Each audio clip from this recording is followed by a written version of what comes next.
procédé à une nouvelle étape de la fouille du tombeau présumé de Michel de Montaigne, donc dans les sous-sols du musée d'Aquitaine de Bordeaux, puisqu'on a ouvert le contenant funéraire en plomb qui avait été mis au jour l'année dernière à la fin de 2019.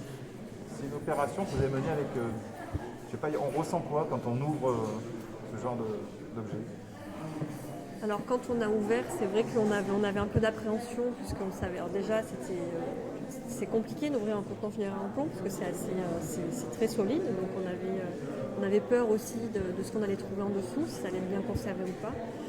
Donc c'est vrai que cette appréhension a été assez vite levée, puisque dès qu'on a pu ouvrir, ça s'est fait assez facilement, et on a vu que ces ossements étaient bien conservés et qu'on allait pouvoir mener de multiples analyses qui pourront ensuite peut-être nous aider à identifier le défunt ou pas.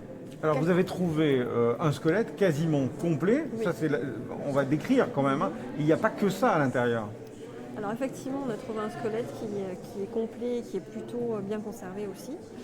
Et on a pu mettre en évidence des restes de tissu, donc à différents endroits, donc au niveau du crâne, peut-être au niveau des bras aussi, donc au niveau des humérus. On a aussi des restes d'insectes, un petit peu partout. Et on a ce qui semble être des cheveux, donc ça a confirmé aussi après analyse. Ces éléments, très concrètement, qu'est-ce qui vous permettent de dire aujourd'hui que vous avez un homme? Alors voilà, donc c'est un squelette qui est celui d'un individu adulte, donc c'est probablement un homme. Il ne présente pas a priori de pathologie particulière, donc pas de fracture. Mais ensuite, ces éléments, il faudra les analyser en laboratoire pour pouvoir aller plus loin et en dire un peu plus. Bon, c'est l'archéologie à la sauce Colombo. La prochaine étape, c'est quand? Parce que, grosso modo, aujourd'hui, on est venu en se disant, ils vont nous dire si c'est Michel de Montaigne ou pas. Vous ne pouvez pas nous dire ça.